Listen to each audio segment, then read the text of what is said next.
Hello everyone, welcome back to our channel. आज आपण बघणार आहोत संकलित मूल्यमापन 1 म्हणजेच प्रथम सत्र परीक्षा। विषय आहे मराठी, प्रथम भाषा आहे इयत्ता 8वी। ओरल तुमची 10 मार्काची असणार आहे। चला तर जाणून घेऊया लेखी चाचणी। अतिशय महत्त्वाचे प्रश्न आहे। चॅनलला जर तुम्ही नवीन असाल तर चॅनलला सबस्क्राइब केल्याशिवाय जाऊ नका। पटापट सबस्क्राइब करा चॅनलला। जर तुम्ही चॅनलला सबस्क्राइब केले तरच तुम्हाला इतर देखील विषयांचे तसेच इतर महत्त्वाचे व्हिडिओ हे शैक्षणिक व्हिडिओ तुमच्यापर्यंत येतील। त्याचप्रमाणे हाईप बटन हे प्रेस करायला अजिबातही विसरू नका आणि बेल आयकॉनला नक्की प्रेस करा, म्हणजे सगळ्यात अगोदर तुम्हाला व्हिडिओ हा तुमच्यापर्यंत येईल। चला तर विद्यार्थी मित्रांनो, चॅनलला पटापट सबस्क्राइब करा आणि आता आपण प्रश्नोत्तर जाणून घेऊया। पहिला प्रश्न आहे बघा। प्रश्न क्रमांक 1 आणि 2 तुम्हाला ओरल असणार आहे। आता प्रश्न क्रमांक 3 आहे। खालील परिच्छेद वाच व त्याखाली दिलेल्या प्रश्नांची उत्तरे लिही। या ठिकाणी एक पॅराग्राफ दिलेला आहे। इटली नावाच्या देशातलं उंच पर्वताच्या उतारावरचं विंची नावाचं एक छोटंसं गाव, एका बाजूला आन्वो नावाची खळखळ वाहणारी निळाशार पाण्याची नदी, तर दुसरीकडे मोठे मोठे डोंगरा एवढे खडकच खडक। अशा सुंदर निसर्गरम्य गावात 15 एप्रिल 1452 या दिवशी पिएरो आणि कॅटेरिना यांच्या पोटी लिओनार्दो दा विंची यांचा जन्म झाला। लहानपणी लिओनार्दो डोंगरदऱ्यातून मनसोक्त भटकला। निसर्गात राहिल्यामुळे त्याला चित्रकला, संगीत, पक्षी, प्राणी, गणित, विज्ञान आणि एकूणच निसर्ग याबद्दल खूपच कुतूहल वाटायचं। असं या पद्धतीने हा परिच्छेद तुम्ही व्यवस्थित वाचून घ्यायचा आहे, कारण की परिच्छेदावर आधारित तुम्हाला खाली प्रश्न असणार आहे। तर व्यवस्थित पॅराग्राफ वाचायचा आहे आणि त्यामध्येच आपल्याला प्रश्नांची उत्तरे मिळणार आहे। हवं तर व्हिडिओ पॉज करा आणि पॅराग्राफ तुम्ही पूर्ण हा वाचून घेऊ शकता। चॅनलला अजूनही सबस्क्राइब केलं नसेल तर विद्यार्थी मित्रांनो सबस्क्राइब करा, तरच तुम्हाला पुढचे व्हिडिओ हे मिळतील। कारण की चॅनलला सबस्क्राइब केलं तरच तुम्हाला पुढील व्हिडिओ हा बेल आयकॉन दाबल्यावर सर्वात प्रथम तुमच्यापर्यंत पोहोचेल। बघा आता पॅराग्राफवर पहिला प्रश्न आहे। चौकट पूर्ण करा। डोंगर दऱ्यातून मनसोक्त भटकणारा कोण? जसं की आपण मगाशीच वाचलं, लिओनार्दो। डोंगर दऱ्यातून मनसोक्त भटकणारा लिओनार्दो आहे। पुढे आहे बघा दुसरा प्रश्न। खालील घटनेचा परिणाम लिहायचा आहे। घटना दिलेली आहे, लिओनार्दो निसर्गात राहिला, त्याचा परिणाम काय झाला? जसं की आपण मगाशीच पुन्हा वाचलं होतं, लिओनार्दोने निसर्गाचे निरीक्षण केले आणि त्यातून त्याला चित्रकला, संगीत, पक्षी, प्राणी, वनस्पती, विज्ञान आणि एकूणच निसर्ग समजून घेण्यास मदत झाली। तिसरा प्रश्न आहे। लिओनार्दोच्या कलेला त्याच्या वडिलांचा नकार नव्हता, हे उतार्याला कोणत्या वाक्यातून स्पष्ट होते? ते वाक्य लिही। चित्रकलाला चित्र काढलीस म्हणून त्याला कधीही रागवले नाही। आहे बघा, का ते लिही। लिओनार्दो निसर्गातील कोणत्याही गोष्टीचे निरीक्षण करून त्यावर प्रयोग करत असे। आपली चित्रे हे खरी वाटली पाहिजेत। पुढचा आहे बघा, तुझा आवडता छंद कोणता? तो छंद जोपासण्यासाठी तू कोणते प्रयत्न करतोस किंवा करतेस ते 2 ते 3 वाक्यात लिहायचे आहे। उत्तर आहे बघा, माझा आवडता छंद पुस्तक वाचणे आहे। मी दररोज पुस्तक वाचतो, वाचनालयामध्ये जाऊन नवीन पुस्तके वाचतो आणि नवीन पुस्तके विकत घेतो। पुढील प्रश्न आहे बघा, प्रश्न क्रमांक 4। रस्त्यावरून जाताना घ्यायची काळजी या विषयावर आई व मुलगा यांच्यामध्ये होणारा संवाद लिहायचा आहे। बघा उत्तर आहे आई आणि मुला यांच्यातील संवाद। आई, बेटा बाहेर जाताना तुला काही सांगायचं आहे? मुलगा, हो आई, काय? रस्त्यावरून जाताना नेहमी सावध राहावे। ठीक आहे, मी लक्ष देईन। रस्त्याने उजव्या किंवा डाव्या बाजूने चालताना वाकड्या तिकड्या गाड्यांकडे लक्ष दे। मुलगा, हो आई, मी काळजीपूर्वक पाहीन। आई, छान, आता सुरक्षितता पाळायला हवी। या पद्धतीने संवाद आहे बघा, तो आपल्याला पूर्ण करायचा आहे। मुलगा, ठीक आहे, मी सुरक्षित पद्धतीने जाईन। आई, दूर बेटा, सावधगिरी बाळगल्यास तू सुरक्षित राहशील। मुलगा, हो आई, मी लक्षात ठेवेन। या पद्धतीने आई आणि मुलामध्ये संवाद तुम्हाला लिहायचा आहे। या ठिकाणी तुम्ही तुमचे स्वमत किंवा तुमचे स्वतःच्या आईतील आणि मुलातील संवाद देखील लिहू शकता, फक्त त्याच्या विषयाच्या रिलेटेड हवे। यानंतर पुढचं आहे बघा, खालील परिच्छेद वाच आणि त्यावर आधारित प्रश्नांची उत्तरे लिही। गुण 6 आहे। बालनाट्य स्पर्धेला दिवस कमी उरले होते, याने दिवस रात्र एक करून संवाद पाठ केले। नाटकाच्या तालमीला खूप वेळ देऊ लागली। तिचा लहान भाऊ राया तिच्यासोबतच असायचा। अखेर स्पर्धेचा दिवस उजाडला। रियाच्या मनात धाकधूक होतीच, पण तिने आपला आत्मविश्वास ढळू दिला नाही। नाटक सादर झाले। एकूण 10 शाळांची 10 नाटकं स्पर्धेसाठी होती। दिवसभर स्पर्धा चालल्या। लगेच संध्याकाळी विजयी नाटकाचे नंबर सांगितले जाणार होते। सगळेजण आपल्या मनात नाटकाच्या नंबराविषयी आडाखे बांधत होते। तर अशा या पद्धतीने या ठिकाणी एक परिच्छेद दिला आहे। त्या परिच्छेदावर आधारित काही प्रश्न आहे, त्याला गुण असणार आहे 6। तर एक परिच्छेद हा मी वाचला आहे आणि आपण पूर्ण हा वाचून घ्यायचा आहे, जेणेकरून यावर आधारित प्रश्नांची उत्तरे आपल्याला व्यवस्थित समजतील। हवं तर व्हिडिओ पॉज करा आणि पूर्ण परिच्छेद हा वाचून घ्या। आणि अजूनही चॅनलला सबस्क्राईब केलं नसेल तर सबस्क्राईब नक्की करा, कारण की पुढे घटक चाचणी 2, द्वितीय सत्र, त्याचप्रमाणे आपल्या चॅनलवर स्वाध्याय, एक्सरसाइज, प्रॅक्टिस सेट सर्व व्हिडिओ हे अपलोड होत असतात। त्याच्यामुळं चॅनलला सबस्क्राईब केलं नसेल तर पटापट सबस्क्राईब करा। बघा, पुढील प्रश्न आहे परिच्छेदवर आधारित। एका वाक्यात उत्तरे लिही। पहिला आहे, बालनाट्य स्पर्धेत किती शाळांनी सहभाग घेतला? तर 10 शाळांनी सहभाग घेतला होता। दुसरा आहे, रियाला प्रथम क्रमांकाचे बक्षीस कशासाठी जाहीर झाले? उत्कृष्ट अभिनयासाठी। तिसरा आहे, रियाच्या या कोणत्या गोष्टी महत्त्वाच्या ठरल्या ते लिही। रियाच्या यशामागे तिच्या सरांनी तिच्यात आत्मविश्वास निर्माण करणे आणि यशाकडे जाणारा मार्ग केवळ आत्मविश्वासामुळेच उघडतो हे महत्त्वाचे ठरले। पुढचा प्रश्न आहे, रियाच्या अनुभवातून विद्यार्थी म्हणून तुला काय शिकायला मिळाले ते स्वतःच्या शब्दात लिही।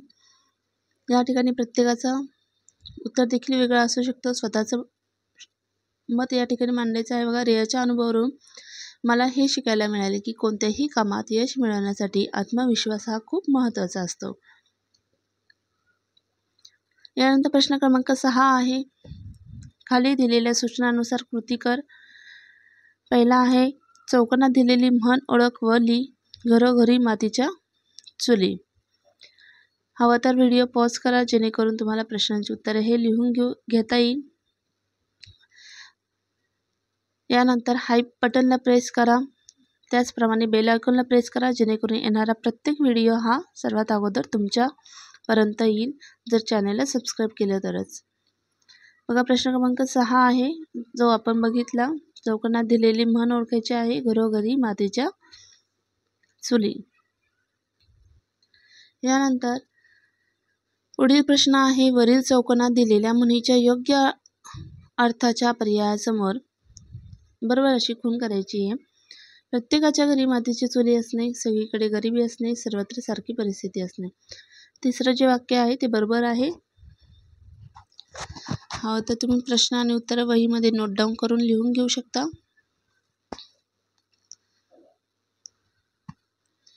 पुढे आहे बघा, थांबला तो संपला या सुवचनाचा अर्थ लिही।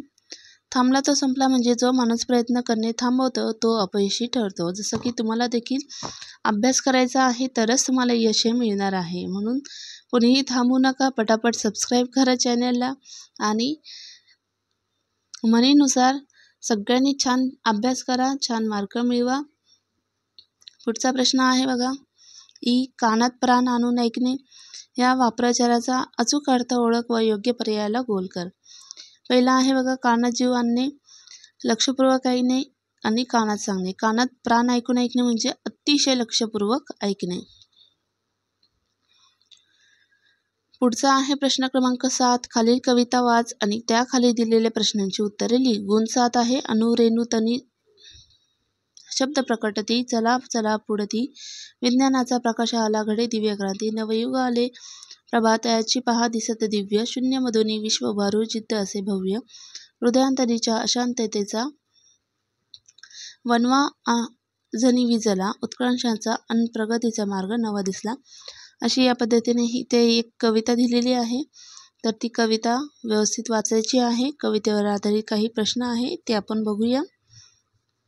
पहिला प्रश्न आहे, वरील कवितेत कशाविषयी वर्णन आले आहे ते लिही. वरील कवितेत विज्ञानाच्या प्रगतीचे वर्णन आले आहे. जसं की आपण वाचलंच, अणु रेणू विज्ञानाचा प्रकाश. बरोबर. तर उत्तर आहे विज्ञानाच्या प्रगतीचे वर्णन. पुढचा प्रश्न आहे बघा, वरील कवितेत कशाविषयी वर्णन आले आहे ते झालं आपलं. तर नवसूर्य या शब्दातून कवीला अभिप्रेत असलेली अर्थ लिहायचा आहे. पहिला आहे नवीन दिवस, दुसरा आहे नवीन आशा आणि तिसरा आहे नवीन सूर्य. तर उत्तर आहे नवीन आशा. नवसूर्य या शब्दातून कवीला अभिप्रेत असलेला अर्थ आहे नवीन आशा. तिसरा आहे बघा वरील यमक जुळणारी कोणतीही एक शब्दाची जोडी लिहायची आहे. पहिला आहे दिव्य आणि भव्य. त्यानंतर खालील अर्थाच्या कवितेतील ओळी शोध व लिही. प्रतिकूल परिस्थितीवर मात करून शून्यातून नवीन जग निर्माण करण्याची जिद्द आमच्यात आली आहे. तर कवितेची ओळ आहे बघा, शून्यामधून विश्व उभारू जिद्द असे भव्य. पुढील प्रश्न आहे बघा, नवचैतन्य मनामनात स्फुरून पावल्यामुळे सगळी दुर्बलता नाहीशी झाली आहे. तर उत्तर आहे ओळ आहे बघा, नवी चेतना अंतरी स्फुरली दुबळेपणा गेला. या पद्धतीने. यानंतर पुढील प्रश्न आहे बघा, विज्ञानाच्या प्रगतीमुळे आपल्या जीवनात झालेले सकारात्मक बदल याविषयी 3 ते 4 वाक्य लिहायचे आहे. विज्ञानाच्या प्रगतीमुळे मानवी जीवनात अनेक सकारात्मक बदल झाले आहेत. वैद्यकीय क्षेत्रात झालेल्या प्रगतीमुळे अनेक दुर्धर रोगावर उपचार शक्य झाले आहे. शेतात नवीन तंत्रज्ञानाचा वापर झाल्यामुळे उत्पादन वाढले आहे.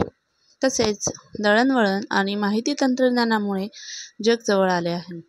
त्यानंतर पुढील प्रश्न आहे प्रश्न क्रमांक 8, निसर्ग आपला खरा मित्र या विषयाखाली दिलेल्या मुद्द्याच्या आधारे 8 ते 10 वाक्य निबंध लिहायचा आहे.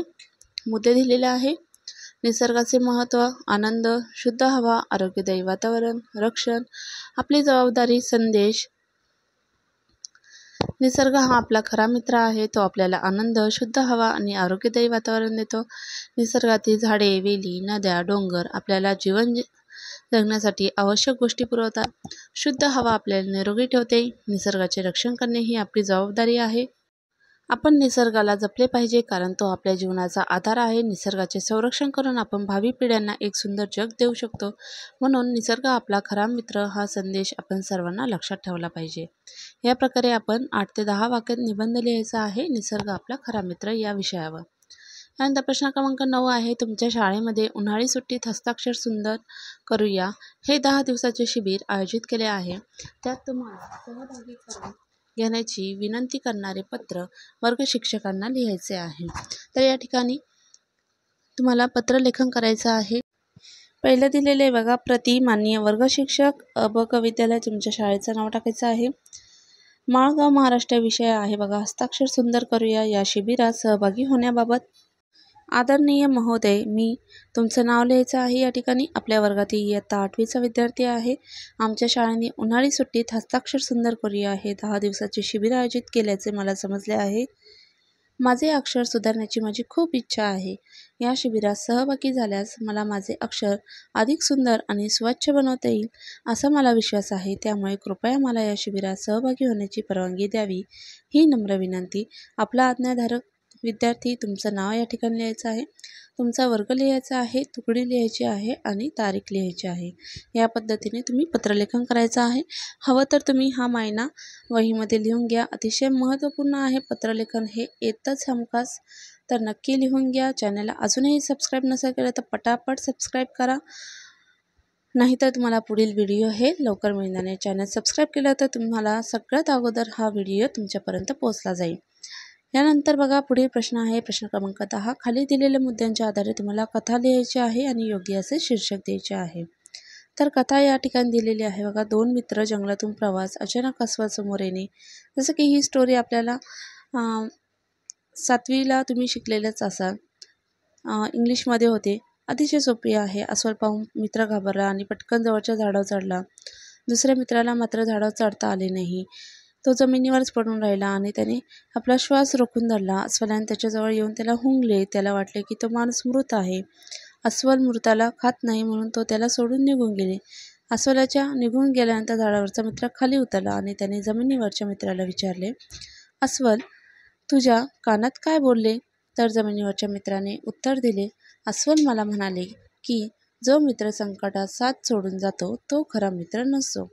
तर या पद्धतीने ही स्टोरी तुम्ही 7वीला देखील शिकलेल्या आहात. इंग्रजीमध्ये हीच तुम्हाला स्टोरी होती, परंतु तुम्हाला आताही ही मराठीमध्ये या ठिकाणी लिहायची आहे. अतिशय छान आहे ती स्टोरी. पुढील प्रश्न आहे बघा, प्रश्न क्रमांक 11. दिलेल्या सूचनेनुसार खाली कृती ही सोडवायची आहे. बघा प्रश्न अ, वाक्यातील प्रयोग ओळख व लिही. पहिला आहे वाक्य, सई पुस्तक वाचते. तर प्रयोगाचे नाव आहे कर्तरी प्रयोग. दुसरा आहे वाक्य, त्याने बैलाला बांधले. कर्मणी प्रयोग. हा प्रश्न, अधोरेखित शब्दाचे सामान्य रूप ओळख व लिही. सायलीने प्राण्यांशी मैत्री केली. सामान्य रूप आहे प्राणी. दुसरा आहे बघा, खालील वाक्यातील अधोरेखित शब्दाची विभक्ती ओळखून लिही. संगीताचे वाद्य वाजू लागले. विभक्तीचे नाव ओळखा, षष्ठी विभक्ती. यानंतर खालील तक्ता पूर्ण कर. यानंतर पुढील प्रश्न आहे बघा, खालील तक्ता पूर्ण करा. तर संधी आहे प्रयोग आहे. प्रयोग ओळखायचा आहे. शब्द दिलेला आहे, संधी विग्रह दिलेला आहे. देव आले, देवालय. दुसरा आहे झोप आळू, झोपाळू. तर अशा पद्धतीने आपल्याला या ठिकाणी प्रश्न आणि प्रश्नांची उत्तरे देखील दिलेली आहे. तर हवं तर व्हिडिओ पॉज करून तुम्ही लिहून घेऊ शकता. आणि अजूनही चॅनल सबस्क्राईब केलं नसेल तर पटापट चॅनलला सबस्क्राईब नक्की करा. हाईप बटनला प्रेस करा, त्याचप्रमाणे बेल आयकॉनला प्रेस करा. तर अशा प्रकारे विद्यार्थी मित्रांनो, पेपर असणार आहे. नक्की छान अभ्यास करा. आपल्या चॅनलवर 8th स्टँडर्डच्या अनेक इतरही विषयांच्या प्रश्नपत्रिका आहेत. नक्की सराव करा आणि all of you best of luck. छान अभ्यास करा, छान मार्क मिळवा. Best of luck all of you. आणि नक्कीच 8वीची प्लेलिस्ट बघा. तुम्हाला सर्व विषयांचे IMP प्रश्न तसेच अतिशय महत्त्वाचे व्हिडिओ आहे तुमच्यासाठी. So see you soon in next video.